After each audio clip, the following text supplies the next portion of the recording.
Laura V here, helping you build the best relationship with your dog. Remember, if you're liking these videos or if you want to have any questions answered, don't forget to subscribe to my channel. That helps to support me to create more videos for you for free. Today I want to talk to you about body language. And the reason why I want to mention this is because so many of us are still struggling to get our heads around what our dogs are trying to say to us.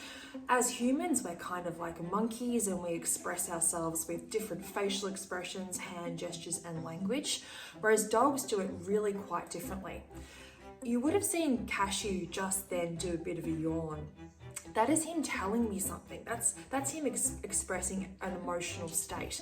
And usually that's a diffusion or a bit of a conflict emotional state for him, because what I'm doing right now is I'm talking to no one. I'm talking to you. You're not no one, let me be clear, but he doesn't understand what I'm doing. So I'm sitting on the ground, where I usually don't sit. I'm talking to a camera, there's a tripod in front of me, and so these sorts of types of things that I'm doing, my behaviors, might be a little bit conflicting for him. So I just want him to chill out, just to relax. He doesn't have to go anywhere. He doesn't have to be on my lap. This is all completely his choice. Just seeing him lick his nose, he's still sort of dealing with trying to figure out what this behavior is that I'm doing right now. So this is a great example of understanding the importance and the intention of every behavior that your dog does. Now Harry, hello. Harry's a little bit different, and then there's Chester, the love of my life, who also behaves in different ways to tell me how they're feeling.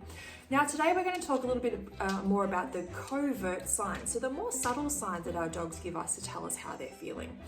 Cashew's already given us a couple of those, the lip licking or the nose licking. Sometimes that can be an appeasement or a diffusing a conflict type of behavior, or the yawning. So you can see him doing that again. Now that's not necessarily a cause for concern, because Cashew has complete choice of his environment right now. He doesn't have to be here. He can go to his safe place. He can go and have a drink or go and eat or go do whatever he wants to do. I'm not forcing him to do anything. And so the fact that he's choosing to sit here, despite the fact that he's showing those signs, obviously means that this is where he's most happy to be. But I'm going to make note of that. And if he continues to do that, I'm going to stop the video.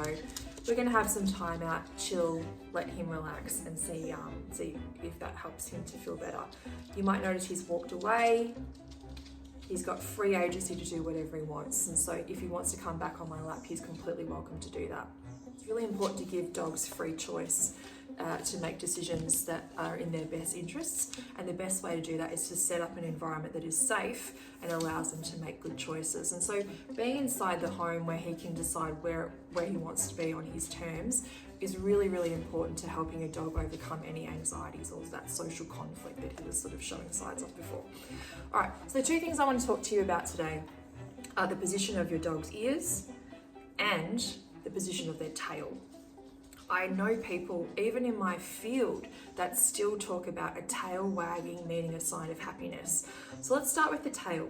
The tail is an expression of an emotional state. Your dog is emotionally aroused in some way, and sometimes that can be a really positive emotion, sometimes that could not be a very positive emotion.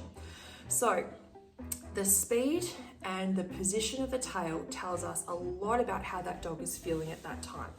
So when we're looking at a tail that is up, it's erect and it's up sort of almost vertical, more or less, that generally means that your dog is feeling alert and confident. So you might see dogs run up and down fences guarding their territory. Their tail may be up, more or less, and that tells us that they're alert and that they're confidently guarding their territory, okay? When the tail sort of goes more on a horizontal angle, that tells us that the dog is more so relaxed and attentive. So they're responding to you and their environment in a really relaxed positive, productive way.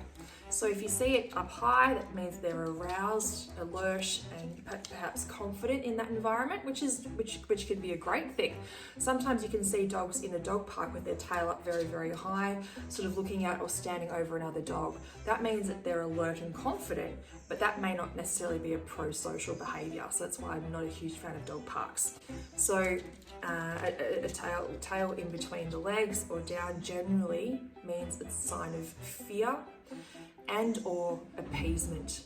So appeasement basically means that your dog is just trying to say, hey, I don't want no trouble. I don't want you doing anything to me. I'm no threat. Please just leave me alone and give me space. Now, this is really important to notice because this is often the time when dogs snap and bite, particularly children. If that tail has gone down, if that tail is moving really, really fast and down, it can generally mean very much a sign of fear.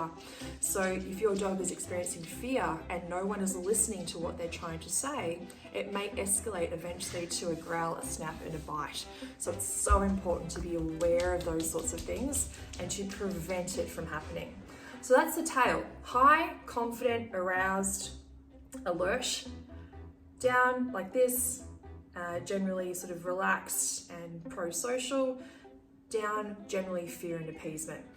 And the speed in which that tail is wagging tells you how emotionally aroused that dog is. Okay, so it's not necessarily a sign of happiness, it is a sign of an emotional state.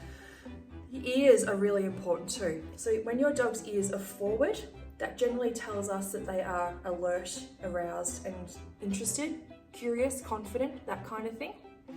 If the ears go back, that generally tells us that the dog is feeling fearful or is once again appeasing.